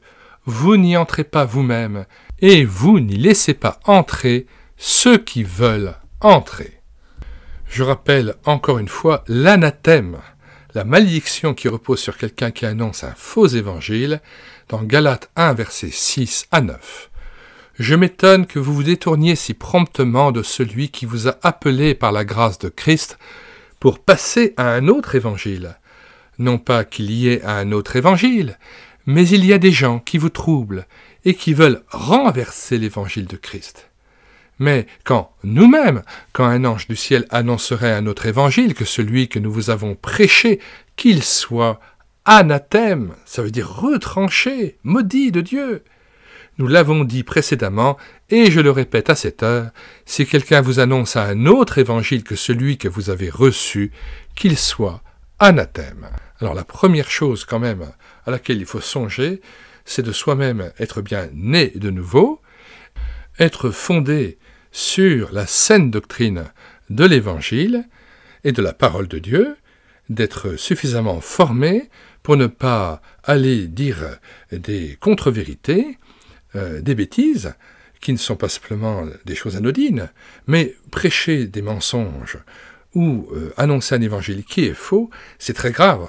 C'est se condamner soi-même et empêcher les autres de venir au salut. C'est pour ça aussi qu'on ne peut pas confier, et le Seigneur Jésus ne peut pas confier l'évangélisation à n'importe qui. Il faut d'abord aussi que la personne soit, dans son propos, conforme à l'évangile de Christ. Alors, je me permets de faire toute cette parenthèse, parce que si je lis ce traité, c'est aussi en pensant à ces réalités-là, parce qu'on pourrait être amené à faire des disciples et à faire des prosélytes, après avoir parcouru toute la terre, mais finalement, on se perd nous-mêmes et on perd ceux à qui on lance l'évangile, parce qu'on annonce un évangile qui est faussé, qui est faussaire. 2 Corinthiens 11, verset 1 et suivant. « Oh, si vous pouviez supporter de ma part un peu de folie, mais vous me supportez. Car je suis jaloux de vous, d'une jalousie de Dieu, parce que je vous ai fiancé à un seul époux, pour vous présenter à Christ comme une vierge pure. Toutefois, de même que le serpent séduisit Ève par sa ruse, je crains que vos pensées ne se corrompent et ne se détournent de la simplicité à l'égard de Christ. Car si quelqu'un vient vous prêcher un autre Jésus que celui que nous avons prêché, ou si vous recevez un autre esprit que celui que vous avez reçu, ou un autre évangile que celui que vous avez embrassé, vous le supportez fort bien. » Alors voilà, il faut quand même réaliser que en recevant un esprit de langue, certaines personnes ont connu une invasion démoniaque, et je vous inviterai à lire le chapitre 8 du livre de Georges Birch, le ministère de délivrance, et on s'aperçoit que ce n'est pas un esprit mauvais que Georges Birch a dû chasser à chaque fois qu'il était question d'une personne qui voulait être délivrée d'un esprit de langue, mais il s'agissait de plusieurs esprits qui étaient chassés au nom de Jésus. C'est une véritable invasion démoniaque qui se produit à ce moment-là, et c'est un faux évangile qui est reçu. C'est pour ça qu'il y a des personnes qui ont des stigmates presque physiques lorsqu'ils ont se parler en langue. Certains sont slain in mind, c'est-à-dire ils sont tués dans l'esprit, ils se mettraient dans une commotion, ils tombent à terre et parfois perdent connaissance, mais en fait parce que finalement c'est pas l'Esprit Saint dont ils sont revêtus. C'est parce que la personne qui leur a prêché ou qui leur a imposé les mains, eh bien, leur a communiqué sa propre invasion démoniaque à lui. C'est donc un évangile extrêmement dangereux qui est prêché, et donc il faut absolument sortir de ces assemblées qui enseignent un faux évangile, qui est une hérésie, et qui conduit les gens dans la perdition. Je connais quelqu'un comme ça qui est pasteur, qui a été notamment responsable en France de Maranatha. Le groupe Maranatha aux États-Unis, à une époque, était très important. C'est un groupe charismatique et pentecôtiste. Et alors lui-même, après avoir renié la théorie de la double expérience, a fait une formation à Vaux-sur-Seine, est devenu pasteur baptiste. Mais il ne s'est jamais séparé de l'esprit de langue qu'il avait reçu au sein du pentecôtisme. Le jour même de son baptême, le pasteur pentecôtiste lui impose les mains sur la tête et il parle en langue. Et il n'a jamais jugé cet esprit de langue, il n'a jamais éprouvé, en obéissant à l'ordre express donné par Dieu dans 1 Jean 4, versets 1 à 6. « Bien-aimés, n'ajoutez pas foi à tout esprit, mais éprouvez les esprits pour savoir s'ils sont de Dieu, car plusieurs faux prophètes sont venus dans le monde. » Et annoncer un faux évangile, c'était un faux prophète. Donc c'est très important, lorsqu'il est question d'avoir la conquête des âmes, c'est d'avoir un vrai évangile que l'on annonce. Reconnaissez à ceci l'Esprit de Dieu, tout esprit qui confesse Jésus-Christ venu en chair est de Dieu. Et tout esprit qui ne confesse pas Jésus n'est pas de Dieu, c'est celui de l'Antéchrist, dont vous avez appris la venue et qui maintenant est déjà dans le monde. Lorsqu'on a interrogé l'esprit par lequel certaines personnes parlaient en langue soi-disant, eh bien, quelle n'a pas été la surprise de ces gens de voir que l'esprit qu'on interrogeait ne confessait pas Jésus-Christ. Esprit de langue, Confesses-tu Jésus-Christ venu en chair » interrogeait le pasteur, au moment où la personne se mettait à parler en langue. Et l'esprit de langue refusait de confesser la Seigneurie de Jésus. Et dans la mesure où il refusait de confesser cet esprit, le pasteur a donc chassé au nom de Jésus cet esprit usurpateur, cet esprit de mensonge, cet esprit de langue, cet esprit de confusion par lequel la personne se mettait à parler. C'est un esprit qui singe l'Esprit Saint, mais en fait, il ne révèle jamais son identité, il vit toujours dans les ténèbres, il ne révèle jamais aux gens ce qu'il dit, et en fait, on s'aperçoit que ce sont des esprits de blasphème, et lorsque quelqu'un arrive à traduire ce qu'ils disent, souvent ce sont des paroles de blasphème, d'opposition à Dieu. Alors attention, rien n'est plus triste et abominable que de voir des gens qui se prétendent être chrétiens annoncer un autre évangile et faire d'eux leur proie par un faux évangile. Attention donc à l'esprit d'apostasie, à l'esprit de séduction qui règne dans ce monde, et surtout dans le milieu religieux et le milieu religieux évangélique. Il y a aussi beaucoup de faux prophètes, de faux miracles. Dans le protestantisme, on veut aussi faire avancer l'évangile par des miracles apparemment, mais ce ne sont pas forcément des miracles selon Dieu. Il faut éprouver l'esprit et voir par quel esprit la personne se met à parler. Nous revenons donc au 4, obéir. Obéir donc en annonçant l'évangile de Jésus-Christ sans rajouter ni retrancher quoi que ce soit, et obéir bien sûr en faisant la volonté de Dieu dans la vie de tous les jours et à la parole de Christ. Nous relisons les deux versets qui étaient cités, Hébreux 5, verset 9, « Et qui, après avoir été élevé à la perfection, est devenu pour tous ceux qui lui obéissent l'auteur d'un salut éternel. » 1 Jean 2, verset 6, « Celui qui dit qu'il demeure en lui doit marcher aussi comme il a marché lui-même. » Ces versets ne font ressortir que le rôle de l'homme. Le rôle de Dieu est celui de la régénération et de la justification. La régénération consiste à recevoir de Dieu une nouvelle nature. La justification consiste en une attitude nouvelle devant lui. Méthode efficace. 1. Liste de prospection entre guillemets. Toute église ou assemblée devrait avoir une telle liste, car chacune doit connaître son champ d'action et ses responsabilités. L'agent d'assurance connaît les contrats virtuels de son secteur. Il faut donc établir avec soin la liste des personnes non sauvées de la communauté qui ont reçu favorablement l'annonce de l'Évangile. Dans ce but, le pasteur ou l'ancien devrait encourager les fidèles à préparer les listes d'intercession composées des noms et adresses des voisins, amis et parents qui ne sont pas sauvés. Puis, il demanderait le double de toutes les listes et constituerait ainsi le registre complet des non sauvés. L'établissement d'un tel registre demandera beaucoup de travail, mais ce travail n'est pas irréalisable. Si la liste est faite sur fiche en double exemplaire, cela rendra service. La personne établissant les fiches en gardera une pour son intercession quotidienne et remettra l'autre au pasteur. Voilà un exemple de l'évangélisation telle qu'elle a été vécue par M. Houghton aux États-Unis, fin 19e, début du 20e siècle. Alors, chaque assemblée a sa méthode, a sa manière de faire. Moi, j'avais aussi M. Dagon, qui était un ami personnel, qui avait régulièrement sa liste de prières et d'intercessions, et auquel il demeurait très fidèle. 2. Groupe de 4. Le récit de Marc 2, versets 1 à 12, vient naturellement à l'esprit quand il est question d'un groupe de 4. Vous vous en souvenez, il s'agit de l'épisode du paralytique porté par 4 hommes, qui vont donc faire passer cet homme par le toit, afin qu'il puisse rencontrer Jésus. Pratiquement, chaque pasteur peut, d'ordinaire, organiser ou instruire un ou plusieurs groupes de 4 personnes en vue du service de prospection. La liste de prospection sera divisée et remise à 4 groupes.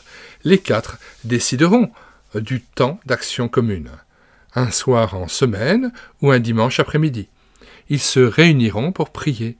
Puis 2 d'entre eux se mettront en route pour faire les visites, pendant que les 2 autres resteront pour prier. La fois suivante, on intervertira les rôles. Cette méthode est d'autant plus efficace que le pasteur a pris soin de commencer par réunir tous les groupes en vue de leur donner des directives pour l'action personnelle. 3. La mission des 70, en référence bien sûr aux 70 disciples que Christ envoya pour annoncer la bonne nouvelle et prêcher la repentance, en vue de se préparer au royaume de Dieu. Proposez cette méthode à un certain nombre de membres, réunissez-les et expliquez-leur votre plan. Lorsque vous êtes prêts à les envoyer à l'œuvre, rassemblez-les devant l'église ou la salle de réunion pour une prière de consécration à ce ministère. Partagez votre liste générale en listes plus petites que vous remettrez aux différentes équipes. Si ces visites coïncident avec la date proche d'une réunion spéciale, elles contribueront à amener un auditoire plus nombreux. Certains visiteurs, après avoir reçu une bonne formation, sont capables d'amener des âmes à Christ. D'autres pourront seulement inviter les gens à venir à l'assemblée du dimanche. Expérience faite, nous pouvons affirmer que cette méthode est efficace. Conseil utile. N'ayez pas peur. Vous êtes appelés à une grande mission. Les anges aimeraient l'accomplir, mais ils ne le peuvent pas. Le Saint-Esprit va se servir de vous pour cette œuvre. Ayez confiance en lui.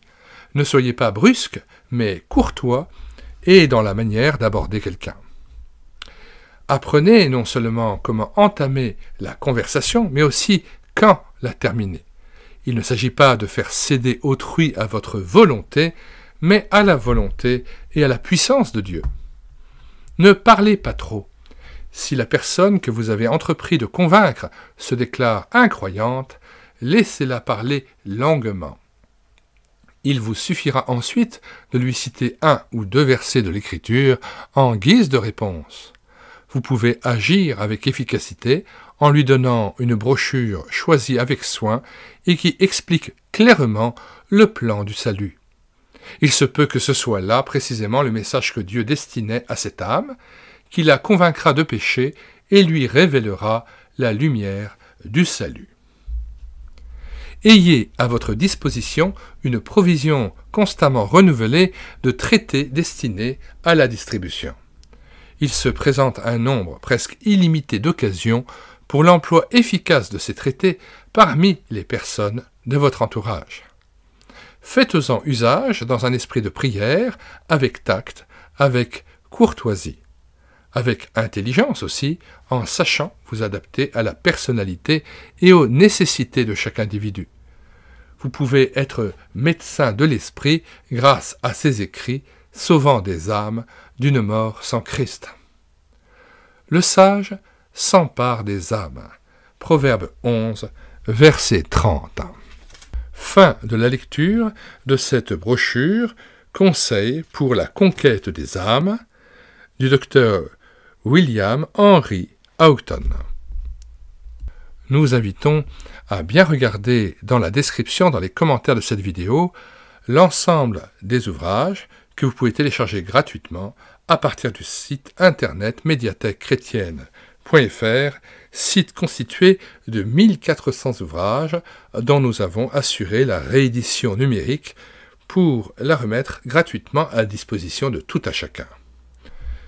J'aimerais terminer cette lecture par une courte prière.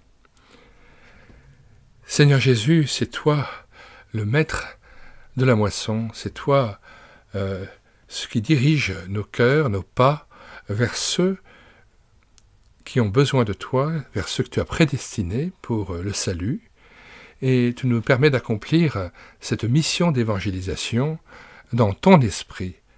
Permets que nous puissions annoncer le vrai évangile, l'évangile selon toi, basé sur la foi en toi, sur l'œuvre que tu as accomplie, œuvre parfaite accomplie à la croix. Nous croyons en toi, Seigneur, mort pour nous, ressuscité d'entre les morts. Tu nous as ouvert un chemin, une route nouvelle et vivante par laquelle nous pouvons nous approcher du Père et vivre en sa présence, en communion avec lui et avec toi par l'Esprit Saint. Vois Seigneur, il y a peu d'ouvriers dans la moisson.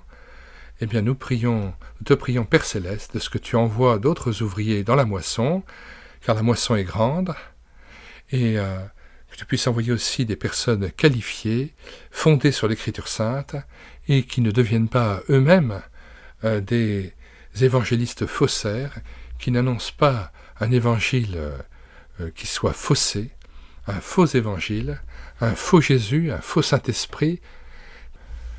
Permets que ce soit ton évangile, que ce soit toi-même, Seigneur, que nous annoncions, et que ce soit l'Esprit Saint qui soit amené à sceller les gens de sa présence lorsque nous annonçons Jésus-Christ et que les gens croient en toi.